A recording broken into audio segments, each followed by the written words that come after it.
earrings, but they pull a little hard on the lobes. How you guys doing? Are you having fun? I know it's early, so you're not tired yet, right? No, not yet. Okay, yeah. good. Absolutely. Good. Hi. So, first of all, congratulations on 20 years. Thank you. And then also, I guess, like 20 plus years of the DC animated universe. It went like that. It went.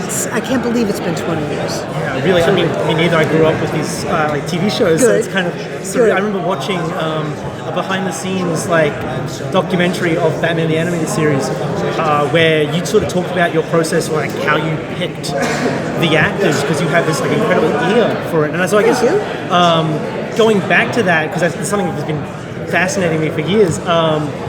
What was it you were looking for when you were casting the roles like Batman and Joker and just like people that these figures that were already so established in pop culture that you then had to put a voice to? Right. Yeah. The first thing I look for and always have looked for in casting is good actors. Good actors first. If they can do multiple voices and manipulate their voice to do something different, that's a bonus. But number one, they have to be good actors. I can teach animation technique quickly. I can't teach acting in a 4-hour recording session.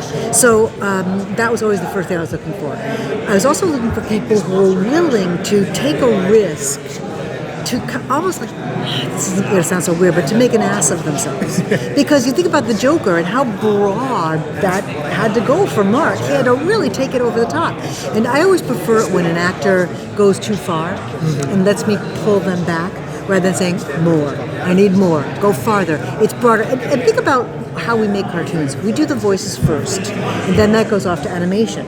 So the more we can give the animation directors, the better the cartoon's going to be. So you want to get as much life from that initial record as you can.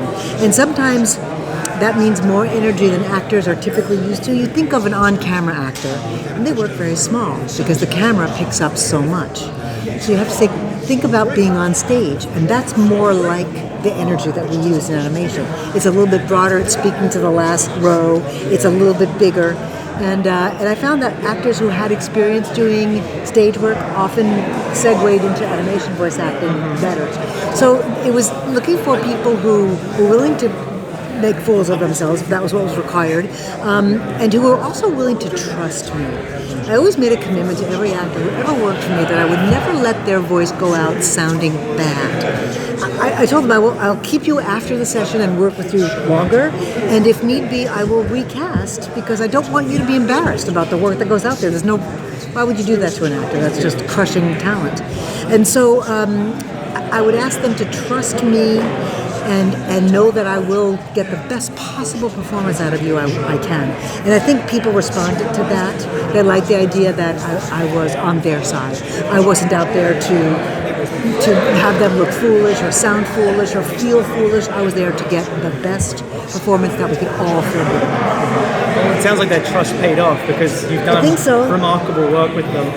And on top of that, I guess we were just talking to Kevin, and he was saying that in the recording studio, him and Mark are like 12-year-olds. True. And so could you just sort of explain what it's like in the recording studio when you're working with these little talents? Yes, I wanted to create an environment where the actors felt free to explore and play and safe and go too far and be silly and let me pull them back and all that stuff.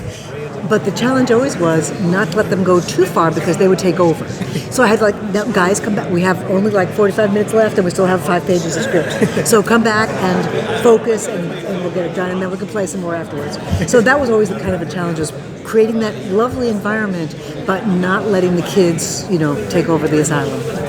Excellent.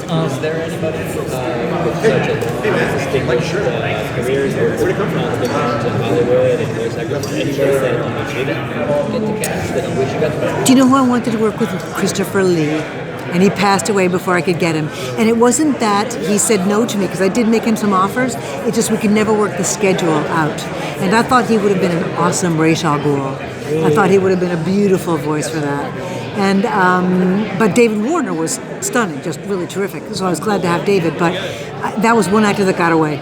And I always kept a list of people I wanted to work with, and there were only a handful. And another really silly one, and laugh if you will, but I always wanted to work with Alex Trebek. I wanted to bring him in, and I had a situation a couple of years ago on I think it was a Voltron episode, and and there was a game show host on the show. And I was like, please, can we use Alex Trebek? But they wanted a comedian instead, so we got a comedian. But I thought, almost got it. And I guess, so you probably got a lot of questions about whether or not there could be a Batman Beyond movie at some point, whether animated or live action. And so I guess now with the recent success of Spider-Man, Spider-Verse, It was so good, wasn't it? it was Very fantastic, good film. yeah. And the first thing I thought when I walked out was, they should do this with Batman Beyond. And so is there something that's like maybe gestating in the brain? You know, I would come out of retirement for that. I would come out and play again if they were to do a Batman. And I think it should be a movie. I do. I think it should be a 90-minute film, and I think it should be just as dark and strange and weird and wonderful as Return of the Joker was. I'm just, my brain is flopping with the thought of it. Your return should just be the one thing motivating them. Maybe it will. Maybe it will. And if the DVD sells well, I'm sure they'll consider doing something, because they'd be foolish not to look at that business model. Absolutely. I was not, because I'm retired, and so I was probably in Europe somewhere having a fabulous time. Oh my God, it's so good. It's the best kept secret on the planet. You know what I do every day? Anything I want. Nobody has control over my day. For many years, I was doing at least 5 projects at a time. And so my day, every minute was accounted for because I had work. And then I would get some sleep in. And now it's just whatever I want to do, and I'm traveling all over and enjoying so much having time to myself, and with my husband, who hung out with me for like 28 years. I kept saying, just hang in there, I swear I'll have time and we'll be together, and he did. Yes, moving on. Thanks, you guys. Nice to talk with you. Thank you. Enjoy the